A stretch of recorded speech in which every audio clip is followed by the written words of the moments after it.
Hello and welcome to the gallery. Let's build some knights.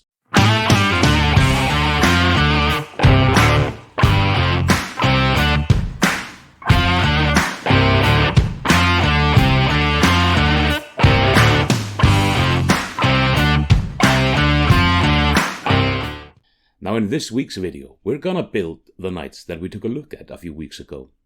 Let's start out with some basic assembly because that's just by the book. And while we're doing that, let's take a little snippet of lore from the actual codex to listen to while we're doing it.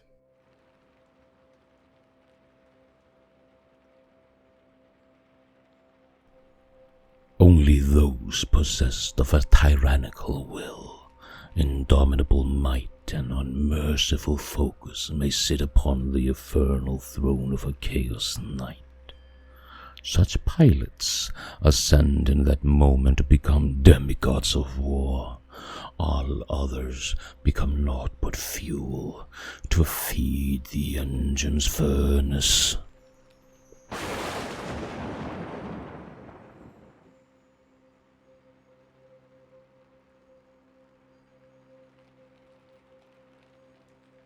With a roar of tortured engines and the scream of insane machine spirits, the dread and towering nobility of extinction descends upon their enemies.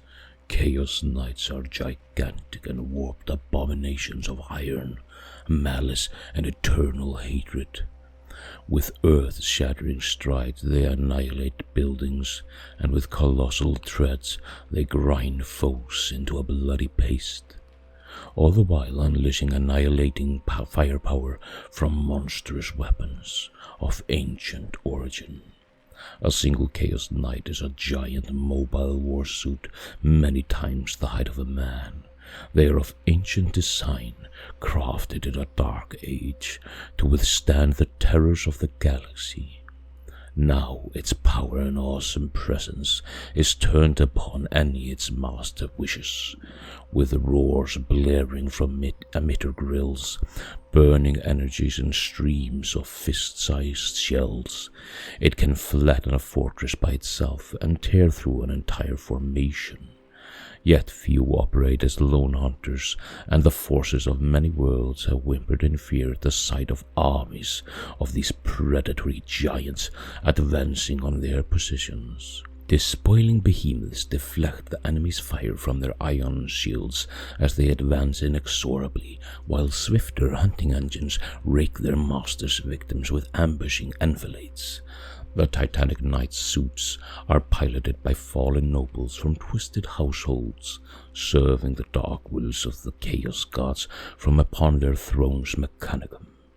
They are heirs of corrupted dynasties, of vicious sellswords who seethe with an endless desire to conquer and rule.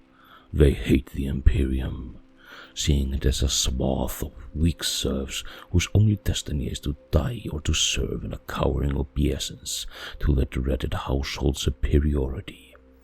Their once rigid codes of honor and chivalry have been warped and twisted to selfish and diabolical ends, employed to justify any heinous deed.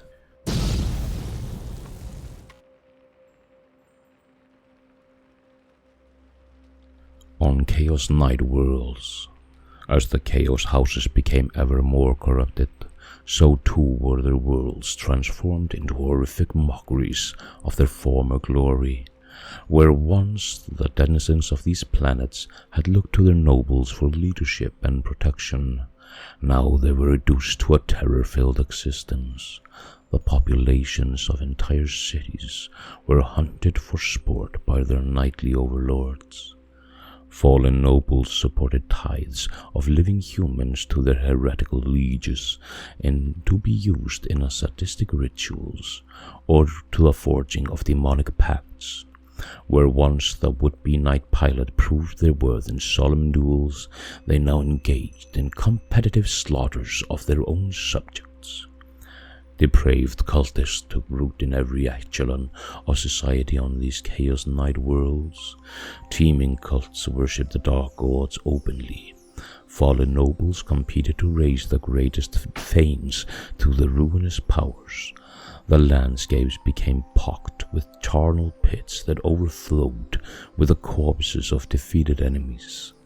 These planets that had been bastions of order throughout the age of strife metamorphosed into a deep wells of anarchy, from which the taint of chaos seeped further into reality.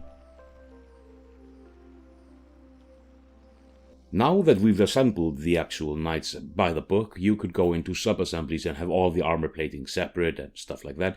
But I honestly wanted to try something a little bit different because this is 3 knights, and if I would have it in all of the sub-assemblies, I would end up with 80-90 parts or something like that. So I'm going to put the armor plates actually on the knights in this case and see how that will work when I'm painting it. I know I will face some problems, but I'm willing to overcome that so I don't have knight bits all around my work area and lose maybe a fair few of them because cats. Also, I'm still having the giveaway, so remember to put a comment underneath with the hashtag #LetChaosReign to be entered into the pot, where I will eventually draw a gift card for some lucky viewer. The winner of the giveaway will be revealed in a short video that I will post after I have finally finished painting these bad boys up.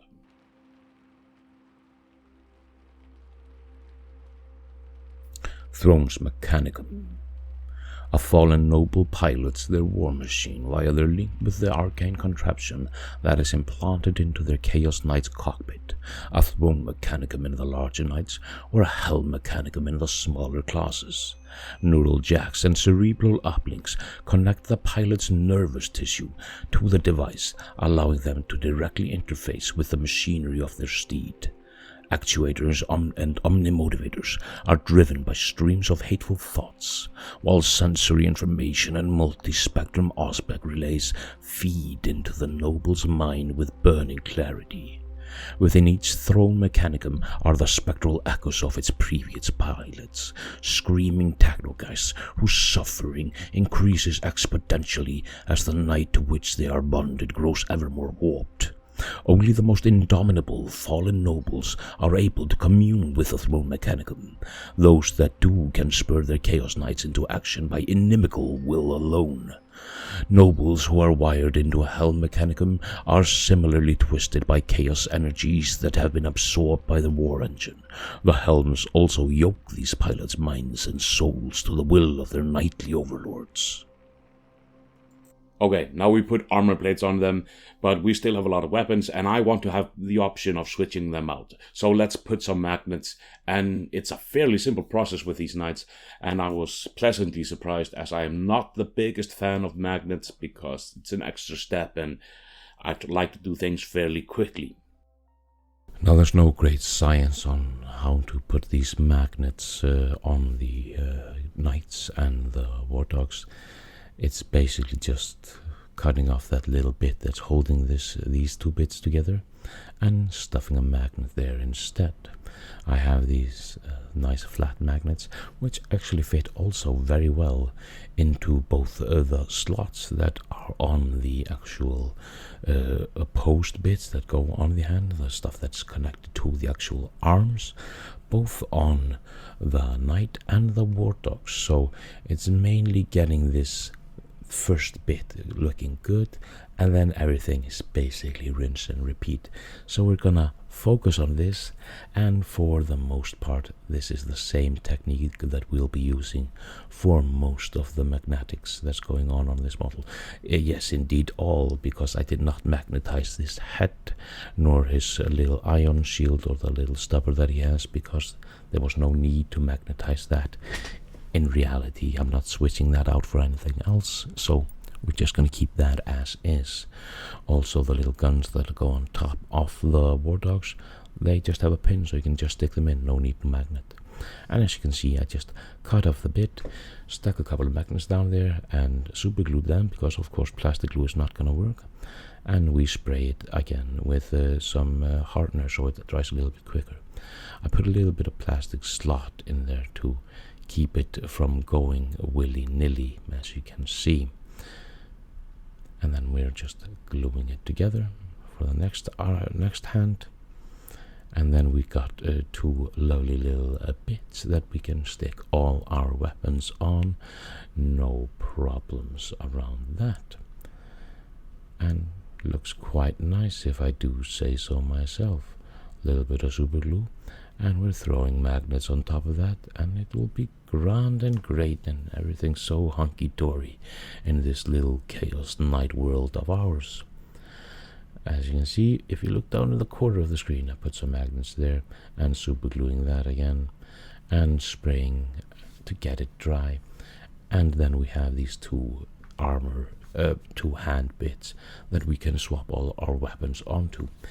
And it's as simple as that. I mean, you can, of course, try to do it more complex and have the magnets be inside the armor bits or inside something else or whatever. But there really isn't any need. The magnets slot into that space, that little cavity that's going over there. So it's just rinse and repeat basically for the entire weapons. They all have this slot because they all have the cavity that the other bit was going into. Ergo, Bob's your uncle, most likely. And you can have more than one magnet. I put this one in first, but I added a little bit more magnets there. I packed it a little bit because I felt that one wasn't strong enough, and they do strengthen each other when you have more than one. Just be careful with the polarity, because you don't want to put the hand on the model and it really just throws it away. So be careful with the polarity, and looky there.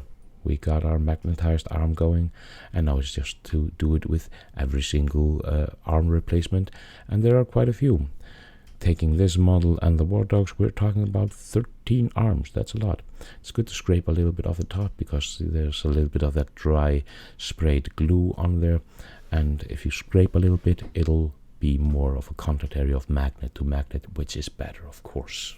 Now it's just plopping all the weapons together, and we are good to go. Now, as the penultimate bit of this model making, we have to make the weapons, and like I said, there are a lot of weapons.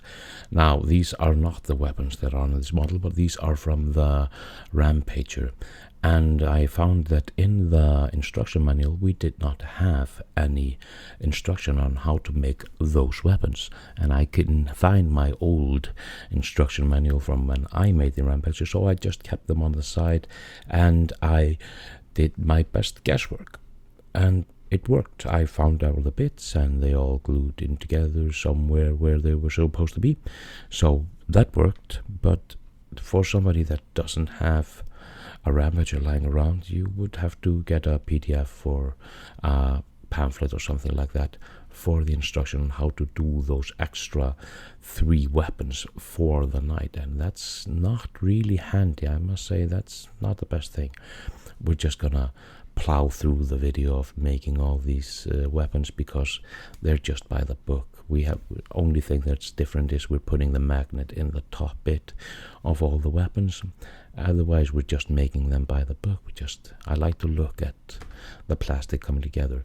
This thing was weird. That chain hoopla thing that's on the hanging from his side, the weird amputated metallic tentacle, whatever it is, it's a weird thing to put together. You can fit it almost any way you like, but some ways don't really work, so I just put it how it felt, somewhat natural, and hoped for the best, and it turned out okay-ish. It's a little bit weird. Now we put the top bits in there, we got them on, so that's good. And we're just adding the shoulder armor on top of that because we had to wait until we had these bits into the socket before we put the shoulder plates on, and it's just then adding chain here and there because if you've seen my chaos videos, you know I like chains. And for the weapons, for the war dogs, it's a lot less complicated. The magnets really slot nicely in there. It feels like they were made for this. I love it. Just some super glue on the bottom. No need to put super glue on the top because the plastic will hold it. And then we're just putting some plastic glue around the circle. And the guns are basically done, and even for the hands and the chain swords and the minigun and everything, it's simple simple job to do because it feels like it was made for magnets. As you can see, when I managed to plop it together, there we go. Magnet is in the perfect spot. The magnets on the war dogs are now next up. We're just gonna cut the end of this. Even simpler than on the big guys because there's no hole to fill or anything like that. We just cut the end off and stick smaller magnets on there. Let's stick a couple of them, scrape it a little bit so it's a flat surface. We stick a couple of magnets on there, super glue them, and they really snugly fit into the other thing. I really wanted to get this smooth, so a knife, a file and everything. Gluing the magnets on, getting some glue on your fingers because that's of course necessary. You get those crunchy little fingers, you love that when you're gluing stuff. Putting a little bit of extra glue on the side of the magnet so the magnet is stuck to the magnet, not by just magnetization. It's a lot of magnet word. A little bit of super glue, a little bit of spray just to get it hardened, and all the little weapons are done. And that was fun. And now we're just going to put the shoulder guys on these because now they are ready to get their paint jobs going. Well, sort of. There's some spikes and birds and stuff like that, which I won't bore you with. It's just by the book. Everything is quite simple in the construction of these guys. But you can have a little bit more fun. You can change out where you put the spikes. You can change out the hats. You can change out this and that. And of course I will be upsampling them almost to the end level because I'm gonna paint them not in sub-assemblies, well, except for the weapons, of which there are 13 arms and 4 top guns.